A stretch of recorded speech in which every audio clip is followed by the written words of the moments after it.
Madame, Monsieur, bonsoir, heureux de vous retrouver juste après la Coupe d'Afrique des Nations. La Côte d'Ivoire sur le toit de l'Afrique, une équipe de Côte d'Ivoire qui a battu le Nigeria, une équipe de Côte d'Ivoire qui revient de loin, vainqueur 2 buts à 1 contre les Super Eagles. Pour compléter le podium, on retrouve les Bafana Bafana, vainqueurs de la République démocratique du Congo. Ça s'est joué au penalty 6-5. Que retenir de cette Coupe d'Afrique des Nations?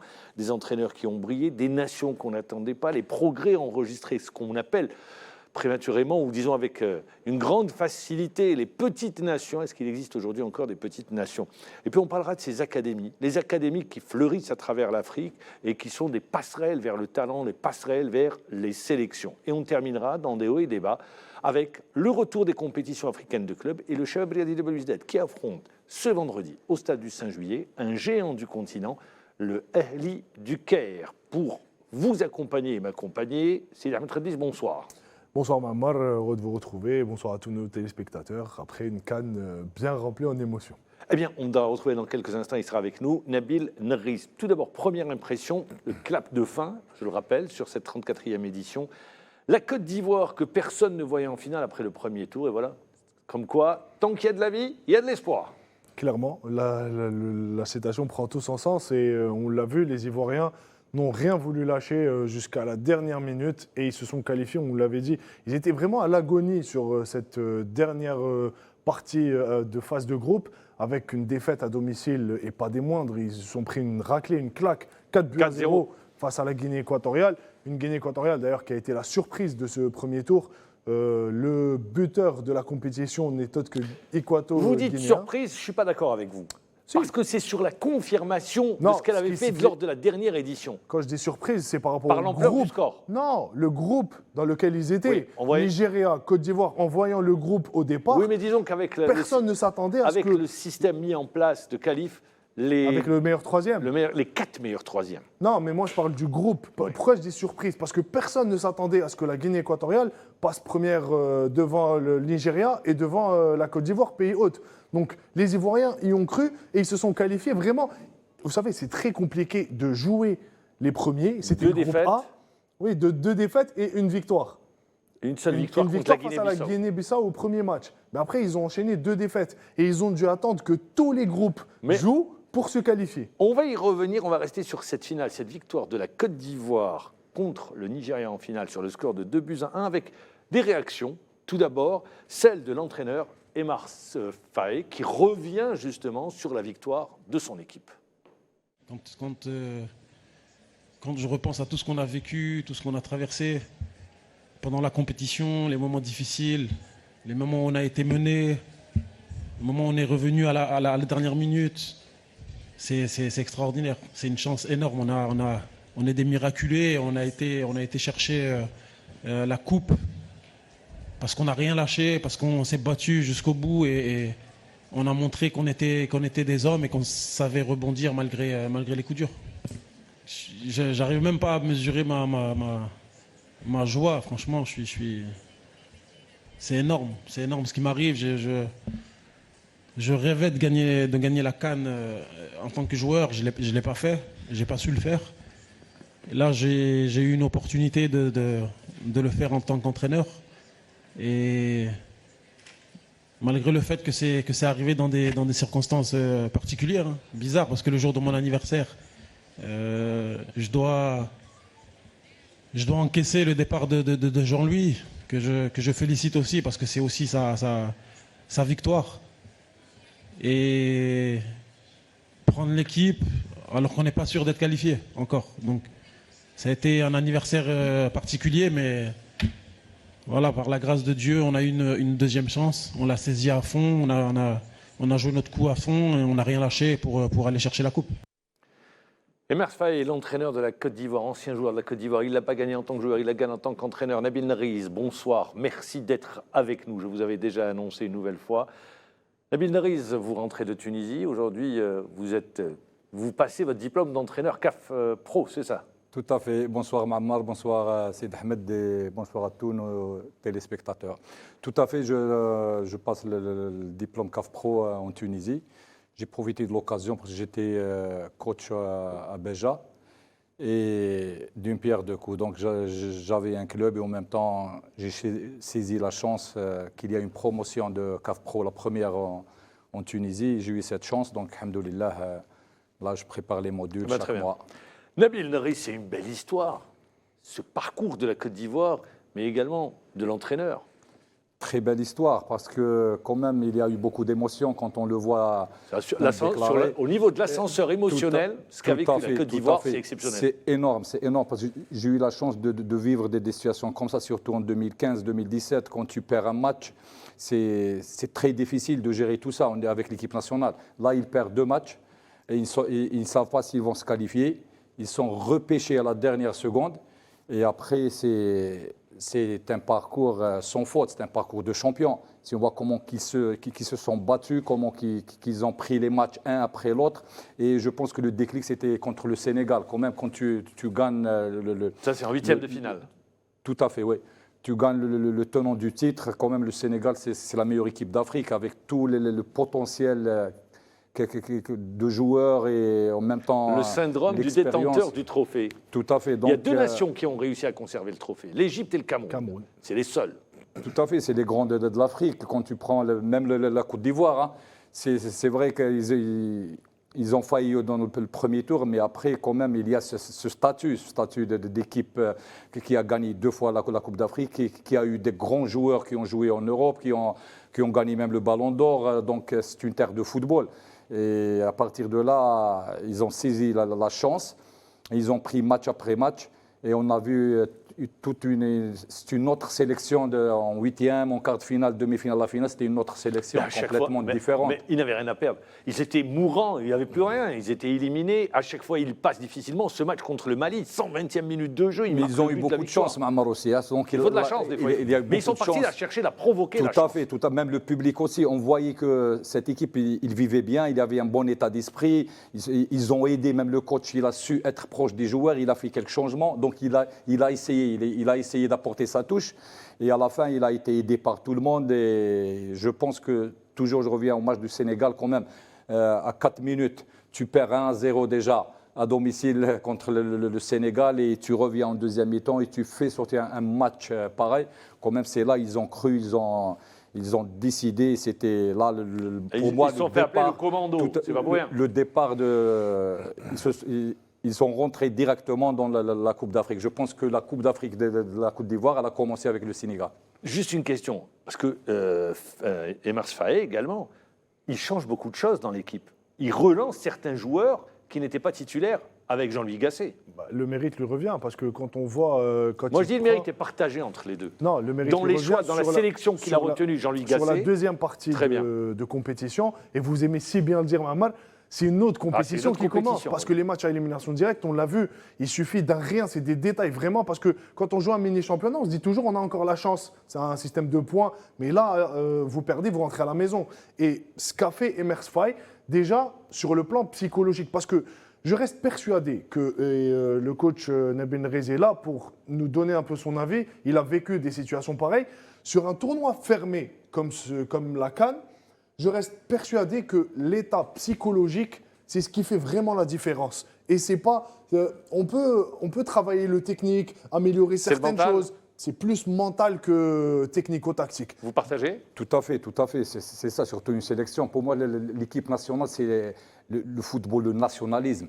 Ça part de là, parce que dans un club, tu peux jouer 30 matchs, la saison est longue et tout ça. Mais l'équipe nationale, c'est énorme. C'est sur le plan psychologique, tu perds un match déjà, le doute s'installe, il y a une grande pression terrible. Sincèrement, ce n'est pas évident de vivre ensemble déjà la préparation, presque 15 jours ou 20 jours avant, et tu rentres dans la compétition et tu perds un match. Tu as 3 jours pour préparer le prochain match et tu vas jouer des grandes nations de football. Donc c'est très difficile sur le plan psychologique, remobiliser un groupe. Il faut puiser dans des ressources psychologiques très profondes pour au moins sortir du doute. Et on l'a vécu, nous. On l'a vécu quand on a perdu en 2015 contre le Ghana. C'était dans la dernière seconde, on a perdu la dernière seconde et on a vécu 3 jours. 3 jours, c'était l'enfer. C'était un but d'Asamoah Gyan. Et c'était les trois. Et on va affronter le Sénégal. C'était quand même le Sénégal. C'était une équipe quand même costaud. toujours été une bonne équipe. Mais c'était très difficile. Les 3 jours, on a passé 3 jours, sincèrement, beaucoup de pression. On avait mal. Il faut remobiliser la troupe. Bien Il faut sûr. tout de suite tourner la page et se projeter sur le prochain match. Tout à fait. Également, les Super Eagles. Je le dis, les Super Eagles, c'est une histoire. C'est une histoire, les Super Eagles, c'est leur entraîneur, le Portugais, Pesero. Pesero. Pourquoi c'est une histoire? Parce que, je le rappelle, avant la Coupe d'Afrique des Nations, 2 matchs nuls en éliminatoire de la Coupe du Monde. Pesero, le Portugais, devait être débarqué. La fédération n'a pas d'argent pour lui payer ses indemnités. Il le garde. Il le garde forcé, hein, la fédération nigériane.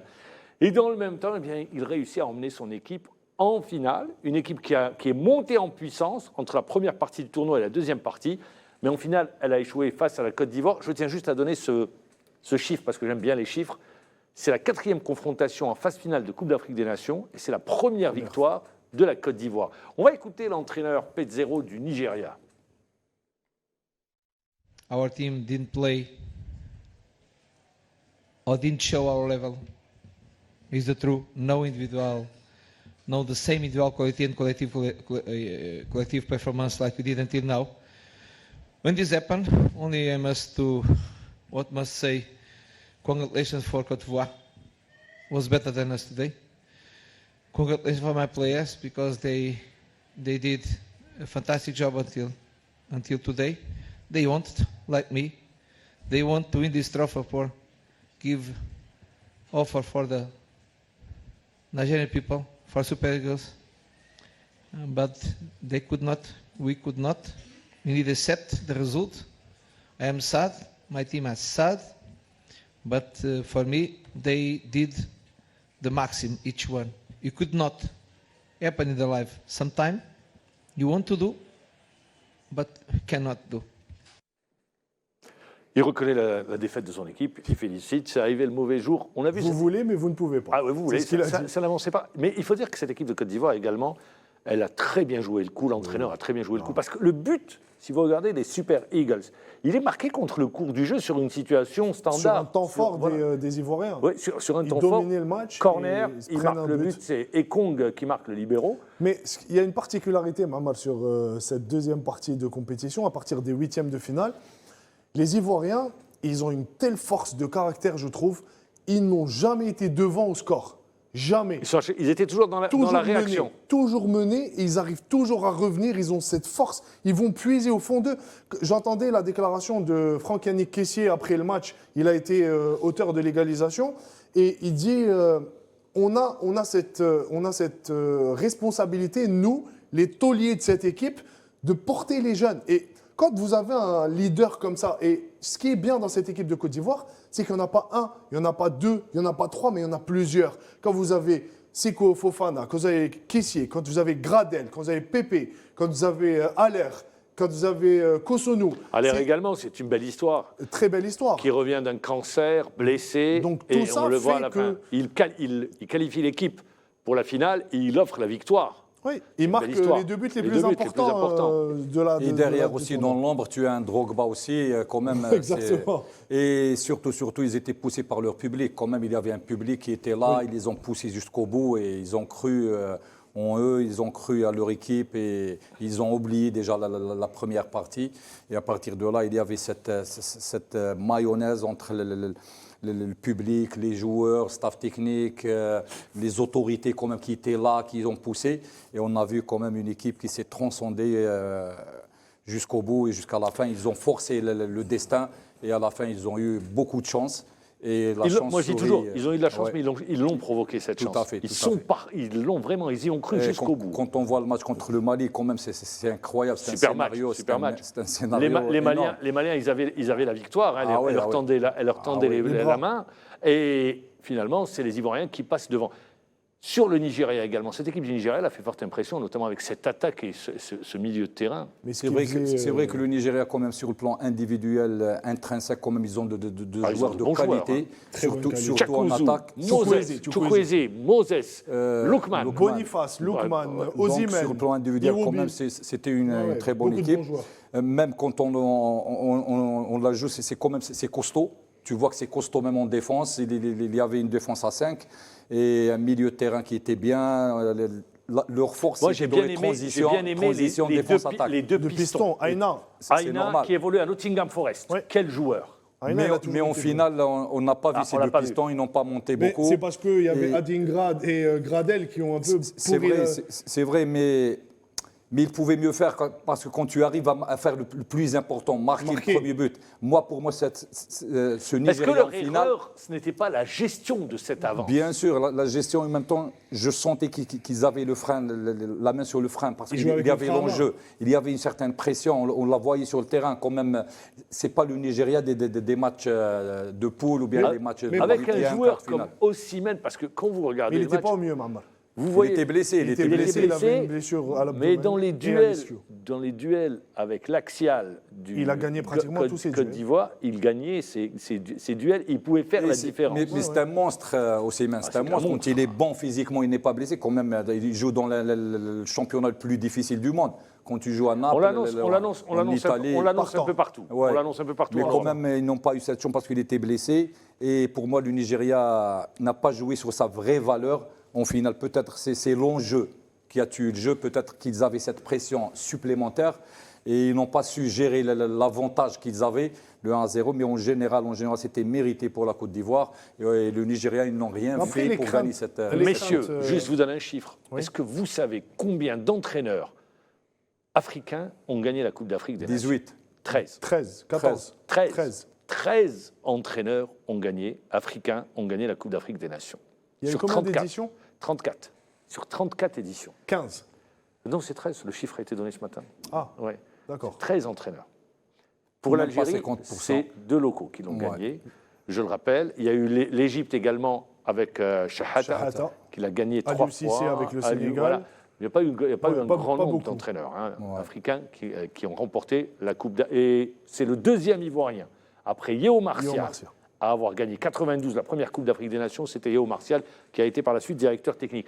On va écouter un joueur, c'est Serge Aurier, qui gagne sa deuxième Coupe d'Afrique des Nations. Il est tout heureux, bien évidemment. J'espère en tout cas qu'on pourra profiter de ce moment-là pour tous se réconcilier et profiter encore et encore et encore. C'est vrai que voilà, on a un public qui est exigeant, qui demande. Mais ce soir, je leur demande vraiment de kiffer ce moment-là, de profiter parce que on sait que ça ne va pas arriver maintenant encore. Ça arrivera peut-être dans 10, 20, 30, 40 ans, on ne sait pas. Donc kiffons ce moment-là chez nous. Profitons. On a organisé peut-être la CAN, la meilleure CAN de l'histoire.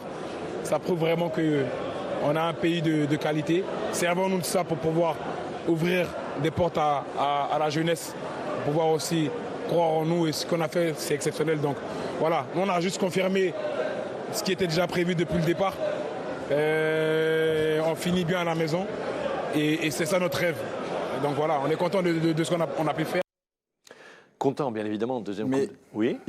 On a vécu ça en 2015. Il était joueur et c'est la même chose. C'est presque la même. En premier tour, la Côte d'Ivoire, elle a perdu. Ils avaient des problèmes. Ils se sont sortis. C'était très serré dans leur groupe. Il y a eu beaucoup de problèmes avec le coach Ivoirien de ce temps. C'était Renard. Ah, Hervé Renard. Donc il y avait beaucoup de problèmes, il y avait beaucoup de pression et ils ont encaissé des buts. Qu'est-ce qu'il a fait?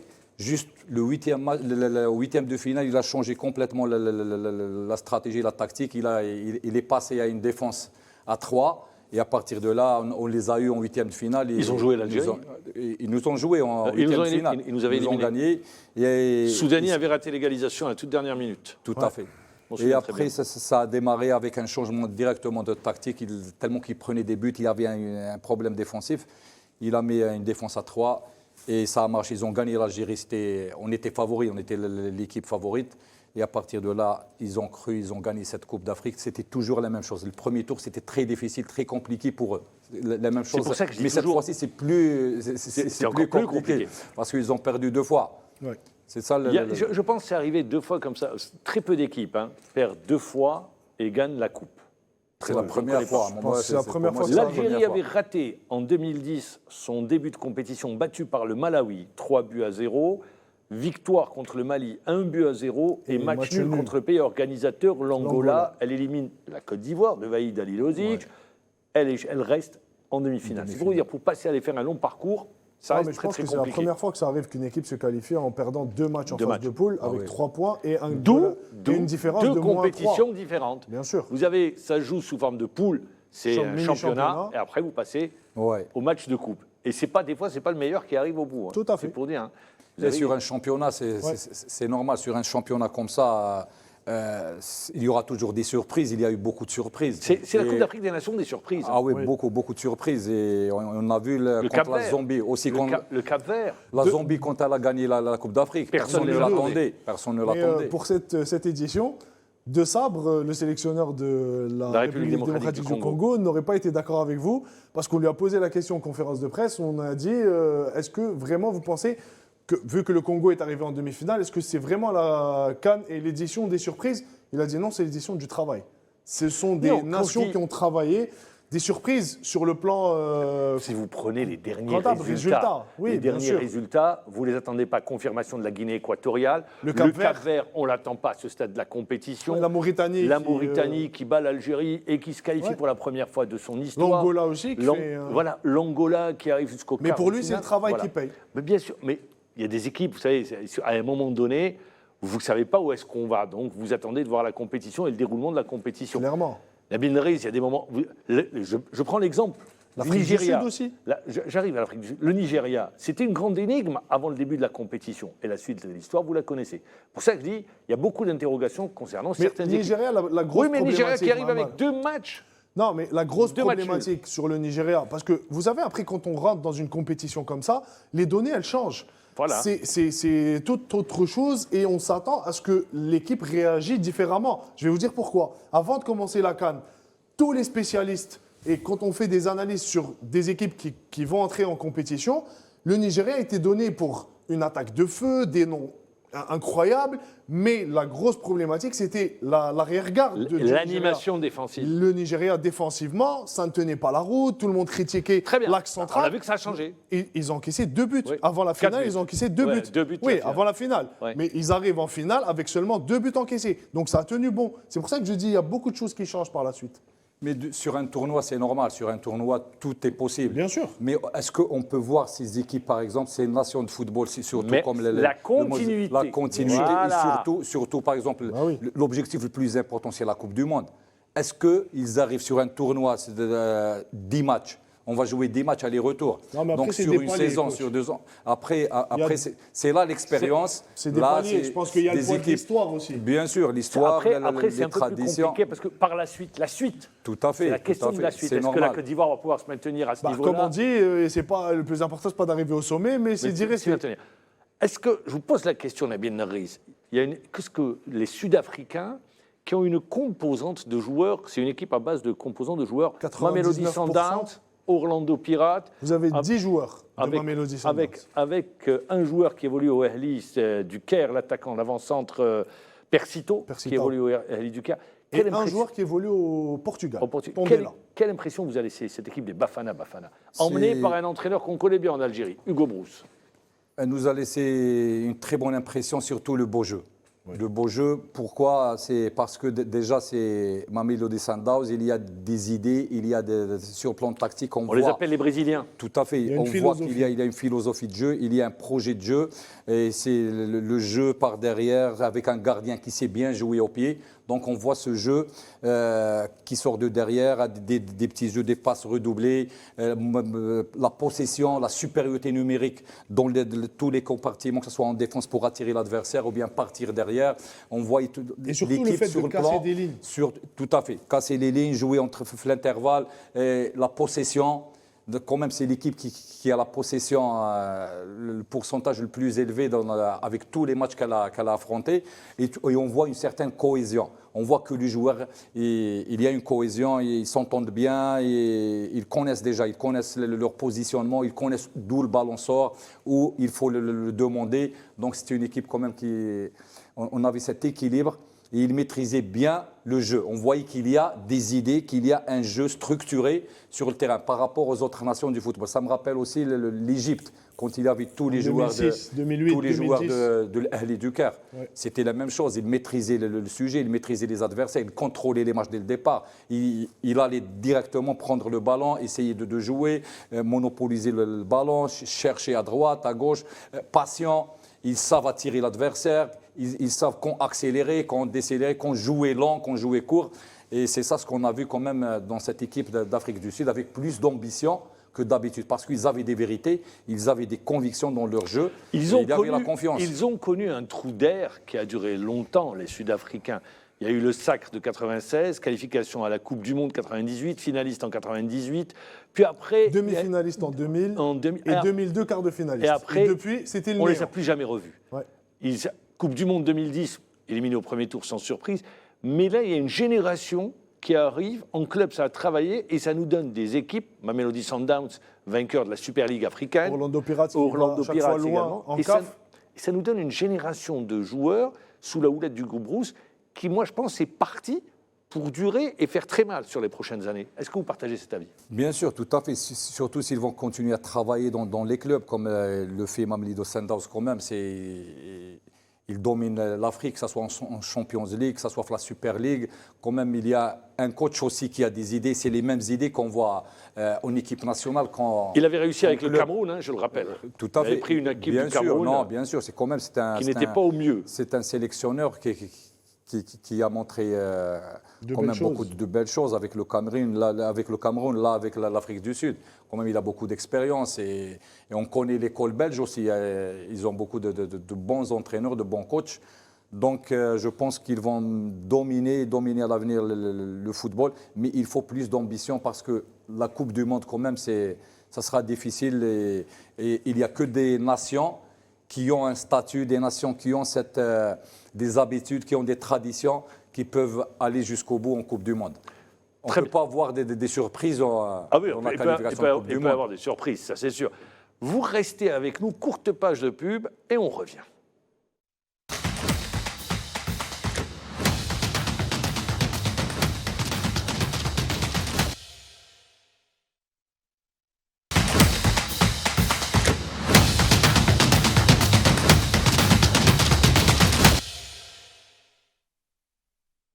Alors on parlait de cette équipe des Bafana Bafana, mais également il y a une équipe qui a étonné plus d'un, c'est la République démocratique du Congo. Je le dis pour ceux qui connaissent bien le Congo, il y a un talent fou au Congo, avec notamment un club qui a brillé ces dernières années, le tout-puissant Mazembe.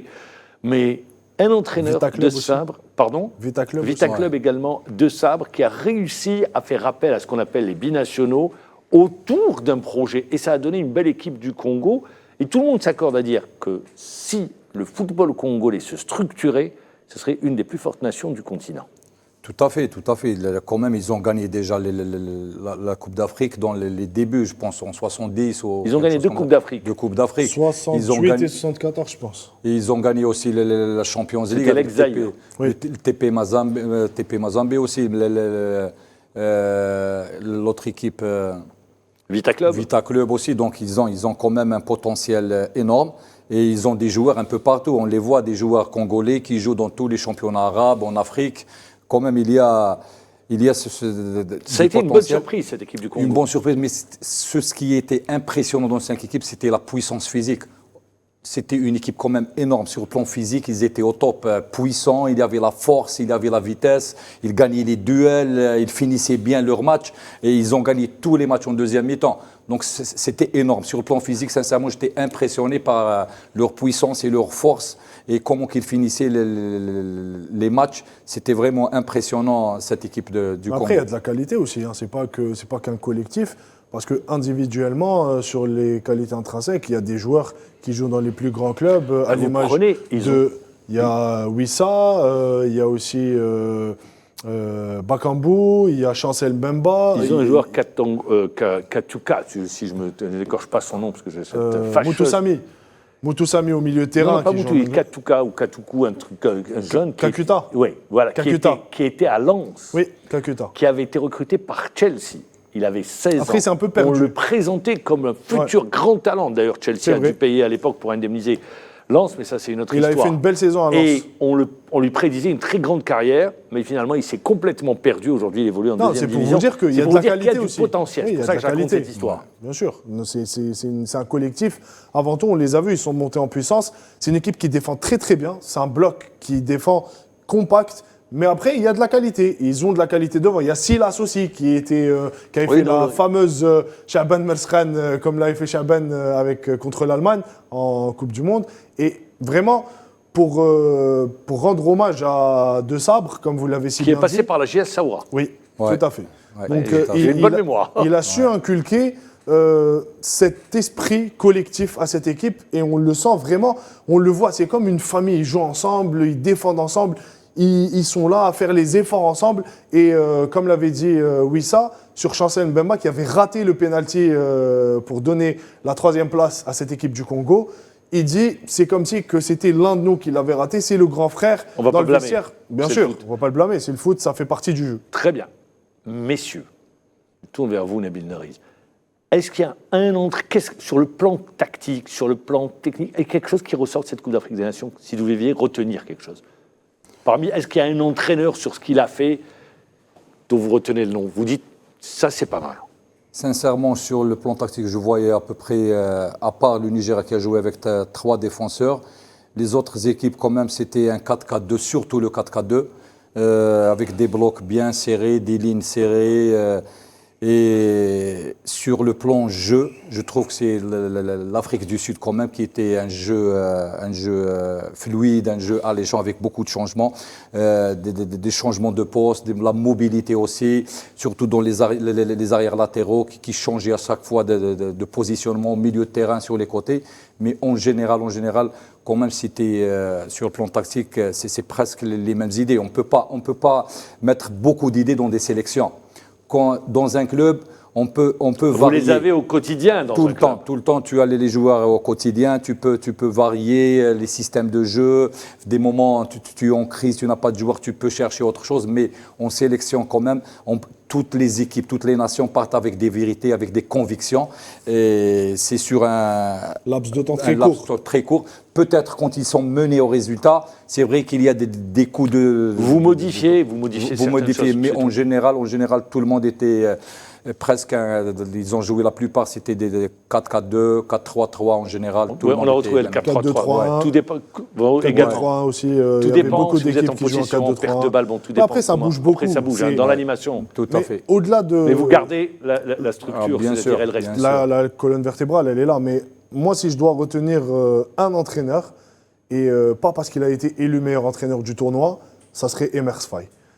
Emers Faye parce qu'il arrive, l'équipe est vraiment, vraiment à l'agonie, au bout du rouleau psychologiquement.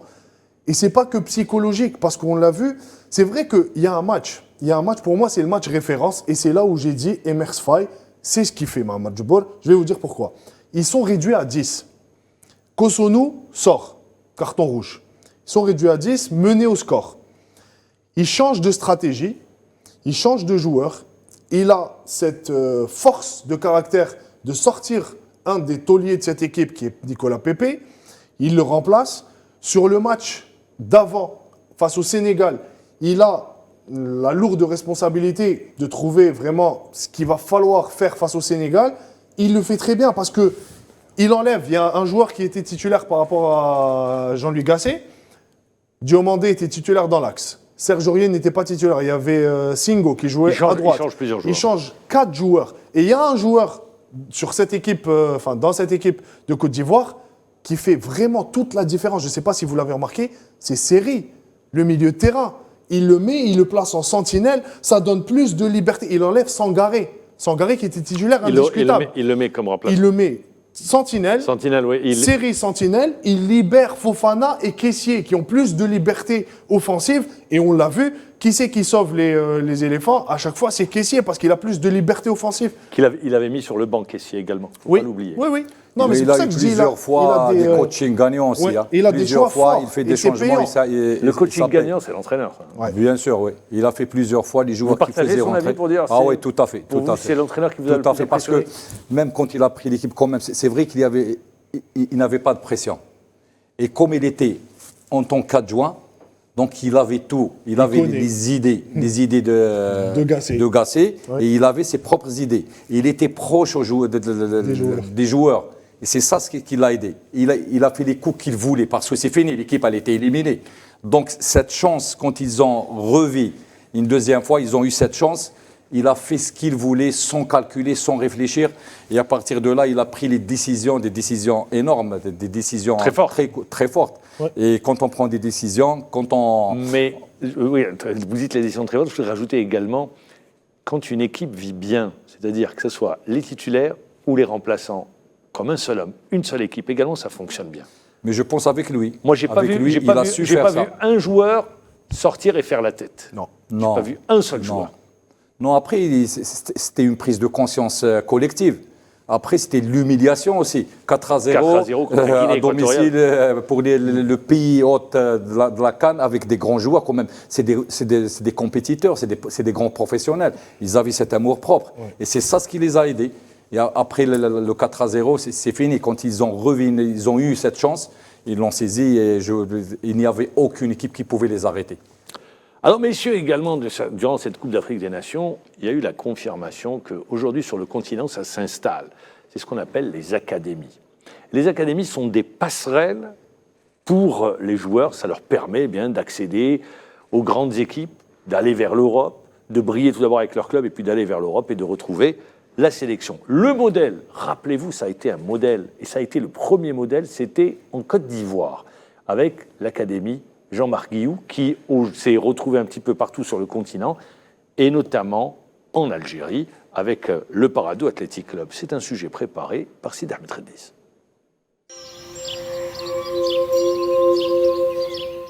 Au cœur de l'académie Jean-Marc Guillot en Côte d'Ivoire, le football se conjugue avec une méthode unique et universelle, une approche exigeante qui formera les futures pépites du football africain. Le spectacle tient davantage de la chorégraphie que du football. Les pensionnaires de l'académie jouent pieds nus, une façon d'apprendre à mieux contrôler son ballon et d'acquérir d'emblée les bons gestes, comme nous l'explique le premier responsable de l'académie. On doit contrôler le ballon, on doit être maître du ballon. Et ça, c'est vachement important dans le jeu. Déjà, il n'y a jamais de blessure. Tous les gestes qu'on fait pieds nus, on n'est pas gêné par le poids d'une chaussure ou par le poids d'un protège-tibia, qui sont des poids pas très gros, mais qui quand même gênent, fait que la vitesse d'exécution dans un geste de contrôle, par exemple, est bien faite, beaucoup mieux faite pieds nus qu'avec des chaussures. Ne pas jouer pieds nus pour un gamin, c'est perdre beaucoup de temps pour sa progression.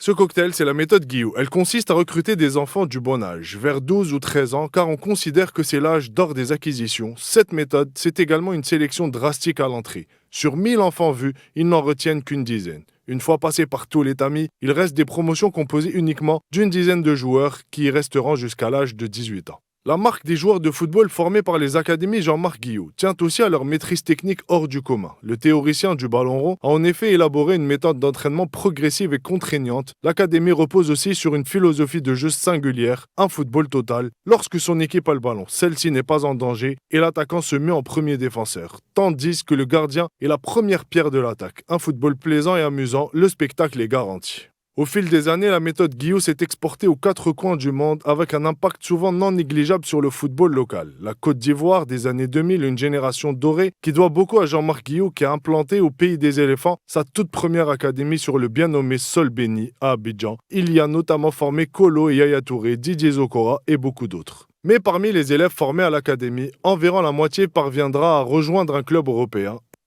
Il n'est pas question pour nous de faire venir des dizaines et des dizaines de joueurs de cette académie-là chaque année, pas du tout. Par contre, il y a des joueurs d'une qualité assez incroyable, qui ne sont pas encore en âge d'être transférés, puisque la FIFA interdit les transferts de moins de 18 ans. Mais on a une génération 2003, 2004, 2005 qui est, je pèse mes mots, assez exceptionnelle. Les académies seraient-elles la passerelle des talents vers la réussite ?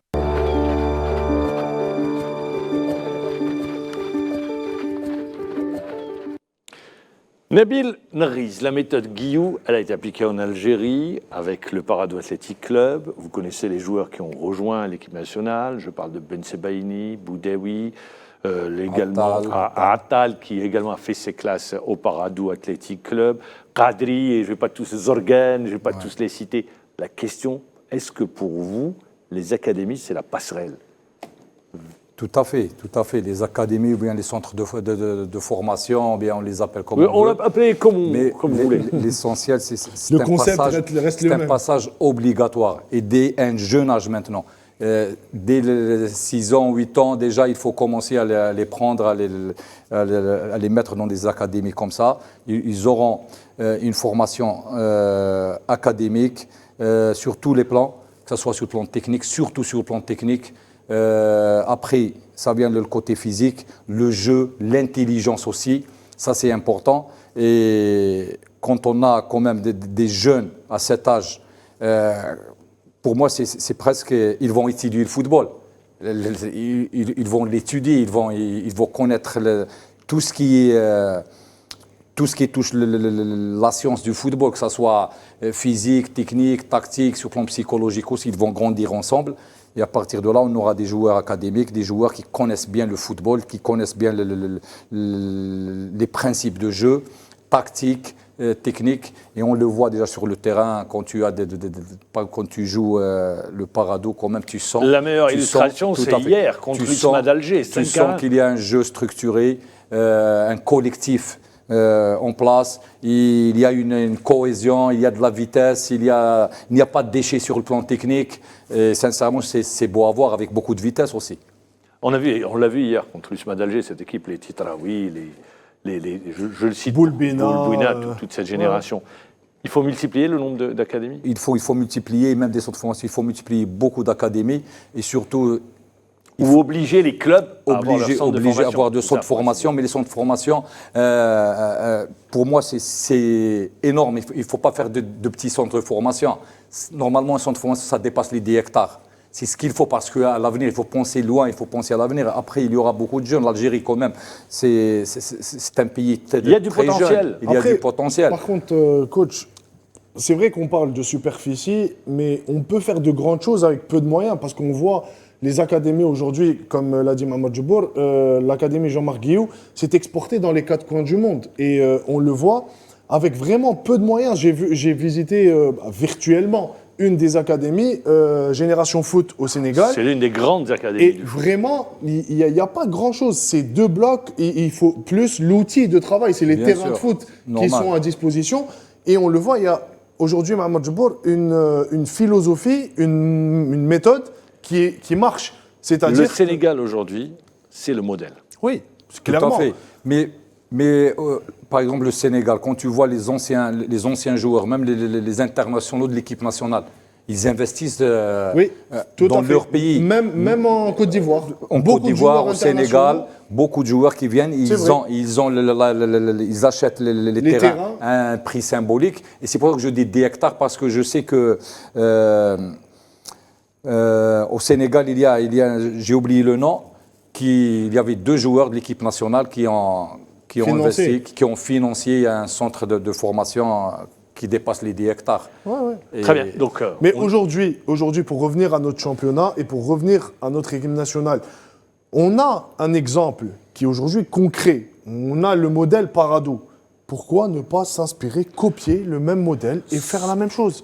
C'est aussi simple que ça. Mettre en place déjà son centre de formation. Oui, pour la fédération doit obliger les clubs aujourd'hui. Mais les clubs doivent y penser, sans même la fédération. Même la fédération, parce que des fois, il faut dépasser, il faut obliger pour pouvoir avancer. Et donc, notamment pour les clubs qui bénéficient d'entreprises. C'est pour ça que je dis, il y a de l'argent. D'une aide.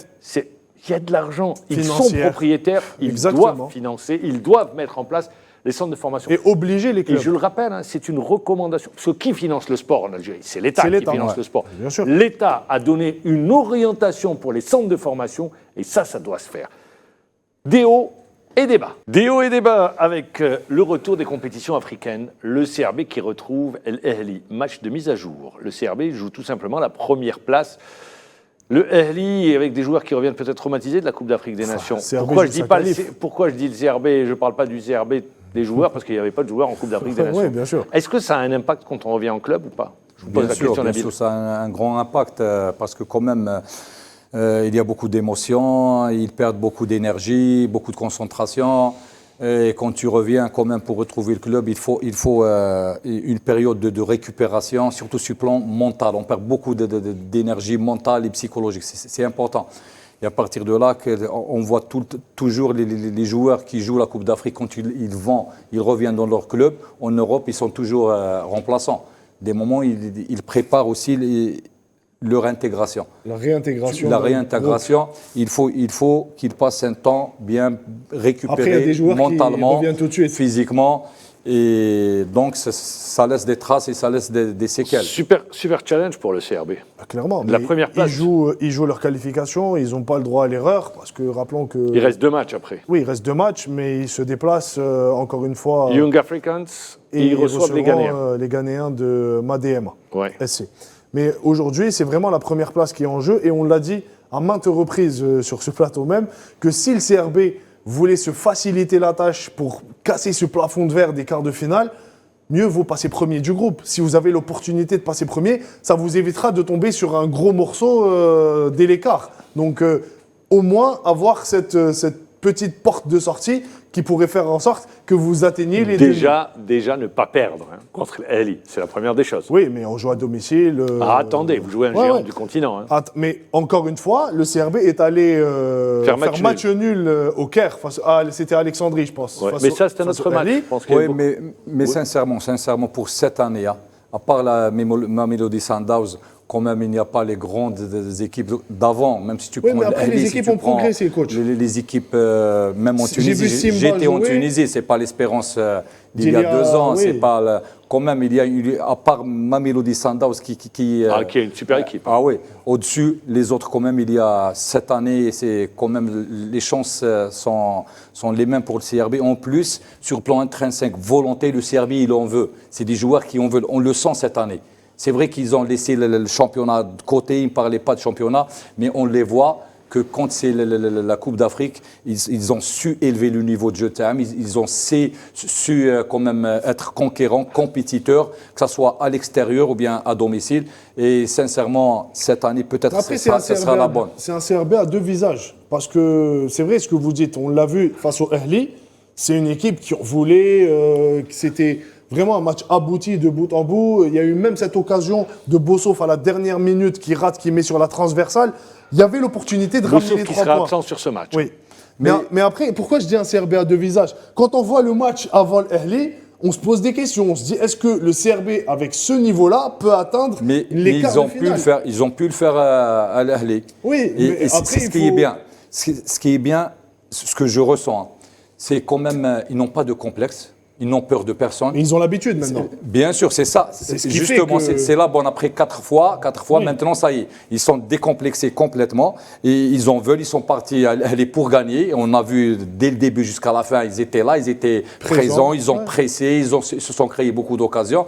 Donc, je pense que le CRB, cette année, il a passé un cap où ils ont confiance et ils n'ont pas de complexe, ils ne calculent personne. Ils ont cette confiance en soi et ils vont prendre les matchs un par un. Et sincèrement, je sens que cette année, ça sera la bonne. C'est sûr qu'ils vont sortir le grand jeu, surtout 5 juillet déjà, ils ont gagné toutes les équipes. C'est leur niveau de jeu sur un tel match. Donc, je pense qu'ils vont passer et même dans la première place. C'est de se mettre juste au niveau de la Champions League. C'est aussi simple que ça. Si on veut aller loin dans cette compétition, il faut avoir les moyens de se mettre au niveau de cette compétition. Tout simplement, on a les joueurs pour. Nabil Riz l'a dit, c'est la 4e fois qu'il participe à la Champions League. De suite. Oui, il commence à s'habituer à cette compétition. Et il ne faudrait pas refaire les mêmes erreurs que sur les éditions précédentes. Parce que ça a été fait, encore une fois, on l'a vu sur les 2 dernières éditions, le CRB a refait les mêmes erreurs. Termine 2e. Terminé 2e, a un peu respecté son adversaire plus qu'il n'en faut. Voilà, c'est ce qu'il y a. Cette année, non. Voilà, cette année, ils ont confiance. On le sent, ils ont cette confiance. Ils ont appris, quand même, c'est l'expérience, c'est la 4e fois de suite. Et ils ont un très bon effectif, avec des joueurs, quand même, qui ont gagné en expérience, en maturité. Ils savent gérer les matchs. Ils savent que l'objectif principal cette année, c'est la Champions League, c'est pas le championnat.